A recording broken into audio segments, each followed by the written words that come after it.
Childhood trauma, extreme violence, and a tortured star. We're not talking about Mommy Dearest. This is You Were Never Really Here.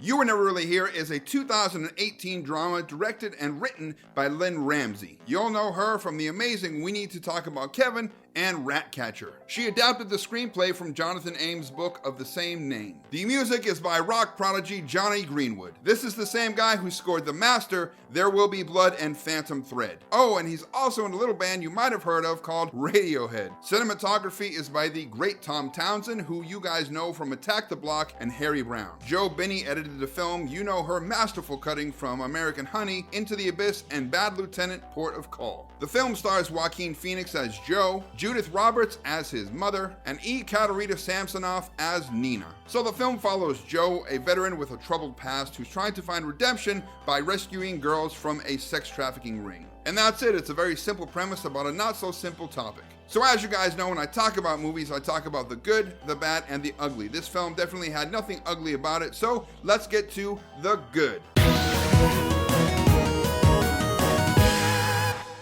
This movie does not handhold the viewer, like at all. If you're not paying attention or you're one of those viewers who has a hard time following something without a straightforward narrative, you might have a hard time with this. But I have faith in you guys. If you're watching this show, you probably like those good narrative-driven, complicated movies. The intro to the film is very atypical, it's very disorienting, but it does have clues that you can piece together. It's also visually stunning and quite shocking and lets you fill in the blanks. The cinematography is just gorgeous. The framing, the lighting, the blocking, everything is spot on. A lot of the angles that they use in the film are really creative and they give you a true sense of unease. The movie tends to keep it dark, but when it does, it's always watchable. Between the framing and the closeness of the camera in a lot of the shots in this movie, it really gives you this intimate feel, almost like you're there, like you're a voyeur, and you're kind of watching all this stuff unfold, but you're not helping. There were some really interesting things that the camera focuses on in the movie. Sometimes it shoots through objects or voids or whatever, and you see Joe and you see him focusing on things other than like people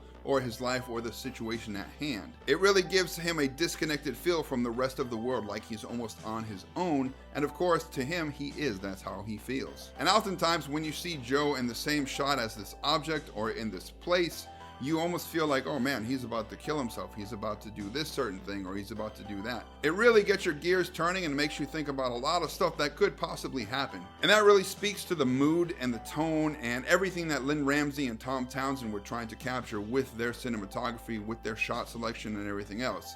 It works. The music is equally as beautiful and unsettling. Johnny Greenwood's score has a lot of dissonant tones and it really kind of makes you uncomfortable. And there are certain points in the movie where it is just really beautiful and clean and you get strings or piano and it complements what you're seeing. This isn't your average musical score. It really stands out. At points it's supposed to. It's definitely one of the more memorable scores that I've heard in recent years. It definitely sticks with you. It's definitely a lot of unconventional stuff, but what do you expect from somebody who writes music for Radiohead? The production design is very authentic and realistic. It has this lived-in feel. It feels like real locations. It does not feel like film sets at all. And I think that's important when this whole movie basically revolves around a few characters and the places that they're in and the situations that they're in. And speaking of lived in and realistic, I enjoyed Joe and his mother's relationship quite a lot. It feels authentic. It feels like a real mother-son relationship, especially a strained one. They have these different interactions, you know, some of it is awkward, some of it is funny,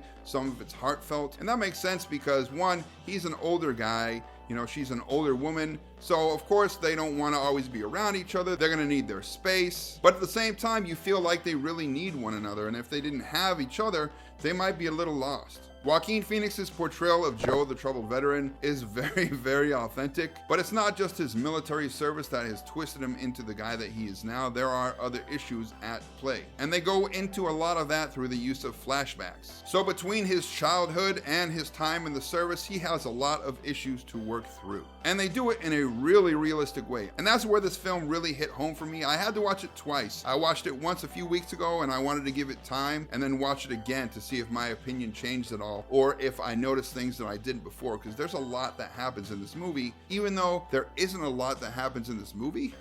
It's kind of hard to explain. There's not a lot of scenes and a lot of places and locations, but there's a lot of things that happen in them. It's very layered. And I think one of the main reasons I had to step away from it for a little bit is because I myself was physically, mentally, and sexually abused as a kid, and it took a long time for me to get a lot of those issues out of my system. And as you guys know, I am a veteran. I had 10 years in the Air Force. I wasn't on the front line shooting at people or taking fire, but I was a firefighter, and I dealt with a lot of death, whether it was suicides or vehicular accidents or fires or a lot.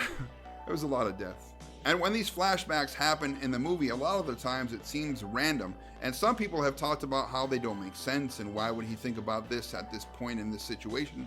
And that's because for the people who don't know, who don't have post-traumatic stress, it doesn't happen at certain times. It can happen anytime. Certain things will set you off. You know, you could be sitting there eating and there's a loud bang and automatically you think of something that happened. Or maybe you see a kid laughing and smiling and then it makes you think about a kid who died while you were trying to give them medical care. There's a lot of stuff that can set off flashbacks and put you into a really bad funk and can really hurt you emotionally and spiritually and just mess you up for a long time. Even if you work through those things, sometimes stuff comes up still. And I think this movie, more than almost any other movie that I've seen, really speaks to that and really does it well. And of course, Joaquin Phoenix's performance is a big part of that. You know, you never quite know what he's thinking or what he's gonna do or how he feels. He put on a lot of weight for this movie, a lot of muscle and a lot of fat to go over that. He didn't get all cut up. It's very realistic, you know, he's still strong, he's still big, but you know, he's doing a lot of things where he's kind of sedentary. He basically just does his own life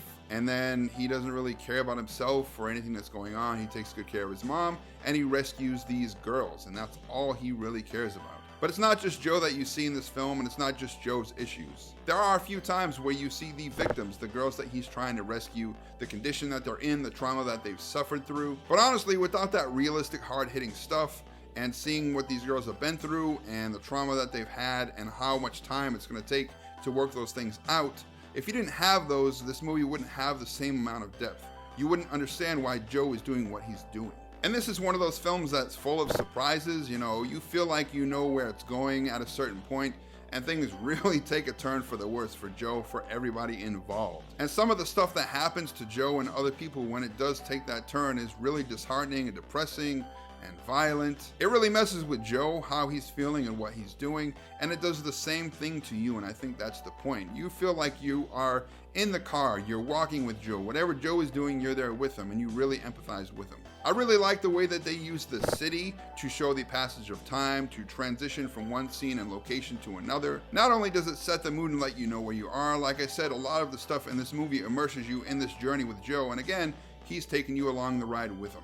So when it shows him traveling from one place to another, say a quiet time at home with his mother, to a really horrific situation, you made that journey with him. It's done really well. I really enjoyed how they portrayed this juxtaposition of Joe as a person. A lot of you probably know someone that's been the victim of abuse and someone who went through a lot of stuff while they were serving their time in the military. And as you guys know, we tend to kind of have two sides. You have this person who's really sensitive and caring, and on the other side we have a temper. We can be violent sometimes, and oftentimes finding that balance is pretty hard, and it's something that victims of abuse and people with post-traumatic stress have to really work at. And you also see that in this movie. You have this one side of Joe which is extremely violent and aggressive and out for vengeance. But then you also have this really caring guy who is just trying to help his mother and rescue these girls. He cares about animals. He has a very soft side. And it's not very often in the film that the two meet. It's usually one or the other. And that's of course because he's still working through a lot of things. Lynn Ramsey's utilization of sound design and quiet is just as impressive as the utilization of the music in the film. There's a lot of times where you have these really long, quiet moments. And there's basically two types of quiet in the movie. You have ones that are supposed to be kind of peaceful, give you a breather, and it makes you feel like maybe Joe is also taking a breather, like things are starting to calm down. And then you have the other quiet, which happens when maybe he's having a flashback or when there is a situation that he has to deal with, whether it be someone sneaking around, he hears footsteps. The quiet parts in the movie stand out just as much as the parts with the interesting and weird music and sound effects. And I feel like the fact that it was directed by a woman and then edited by another woman give it sort of a warmer feel, a more intimate feel than maybe a guy would have given it. And for the most part, I think it's a really good thing. It adds a certain something that I might not have had. There is something bad about it, but I'll go into that in a little bit. I've done a lot of documentaries and short films and action sports stuff and, artist profiles, corporate profiles over the last 10 years. And one of the things that I really enjoy is getting really nice B-roll because it helps set the mood, it helps fill in space, it's great for transitions, and it kind of, if you get the right B-roll, it will complement the whole point of whatever you're trying to make in your little film. And the B-roll in this movie is flat out amazing. I think the B-roll in this movie is the best that I've seen for setting mood since Mud. And if you've seen Mud, you know that's saying a lot. But it's not just the B-roll that sticks out in my head. There are some genuinely haunting, gorgeous shots. Some of them are very devastating. They're just emotionally draining, and they are so fucked up that they will just stick with you. They're gonna damn drill themselves into your head, and they're not gonna go anywhere for a long time, especially if you are a photographer or a cinematographer.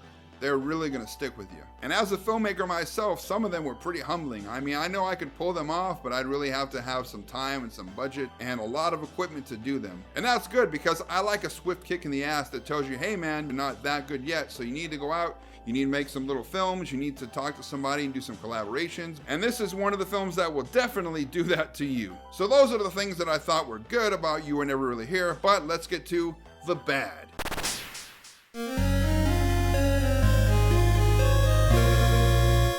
The pacing, coupled with the slow start and disconnected imagery, is definitely going to turn off a lot of people. Casual filmgoers, this is not the movie you're looking for. While a large amount of the transitions in this movie are done quite smoothly and they kind of bring you to the next scene and ease you in, there are a lot that are very fast, they're jarring, they're loud, they're disorienting, and again, that's definitely going to turn some people off. This film is very dark. Visually, sure, it's got some dark scenes, but it's lit very well so you can always see what's going on. But I'm talking about the tone of the movie. It's so dark, it can be looked at as bleak. There are a few small bright spots in the film, but again, if you're not very observant, you're not going to catch them. So if you're one of those film goers who's not super great with violence or a dark tone and you just want to be transported someplace nice to forget about your life, not your movie. Now don't get me wrong, I do enjoy the fact that this movie focuses on the aftermath of pretty much everything. It's the aftermath of Joe's youth, it's the aftermath of his service, and almost every situation in this film,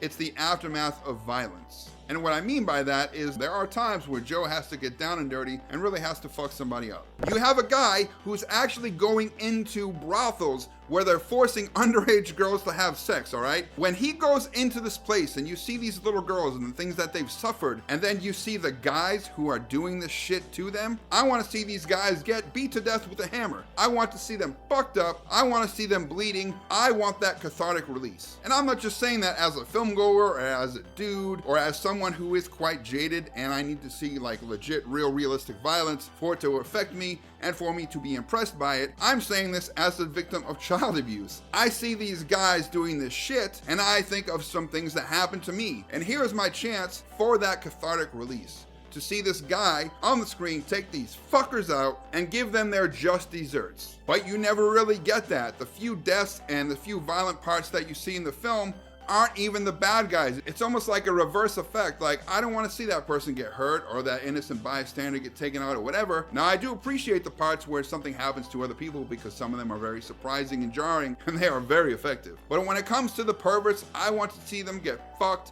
up because they deserve it. So when Joe goes into the brothel and he's taking out the security who are letting these things happen to the little girls, and more importantly, when he's taking out these pedophiles, it switches to a CCTV camera angle. And it's not like that's not good enough. I mean, it could have worked, but there are some very obvious parts where he's swinging with a hammer and there are misses. They didn't come close enough. They maybe should have used a different angle, but they just let it be. So not only do you not get that violent release, it takes you out of the film because you're like, oh, that hammer didn't even hit. It didn't even look like it did. And there are other times where violence is needed, where you really need to see Joe take these guys out because of some other things that they did that are very dark and very twisted. Now you see the aftermath of what they did, and it's very violent and it's very bloody and everything else, but you don't get to see him go after these guys or take them out. You see like shadows. It's almost like the last fight in Drive where they have the fight, the knife fight, and all you see is their silhouettes, their shadows on the ground, it's not satisfying. So while I applaud Lynn Ramsey's vision and her execution of many parts in this film, basically, if you're doing an ultra-violent film, just go all in. And lastly, there are those quiet moments that I was talking about. Some people, like myself, are going to love them and they understand them, but there are other people who are going to be like, what's the point of this? What is going on? Why am I seeing this? Why am I dealing with this? Joaquin Phoenix's performance is a tour de force, but what do you expect? We're talking about Joaquin Phoenix. The artsy presentation is poignant and it really affects you. When you couple these things together, it gives you a truly moving story of a tortured soul who's trying to help save others, even though he might not be able to save himself. You want him to find peace and redemption, and you also want to feel that peace and redemption. And you almost get that, but again, that violence or lack thereof really holds the movie back, and it doesn't give you certain parts of that emotional journey. So with all that being said, what is my score? Drum roll, please. 7 out of 10.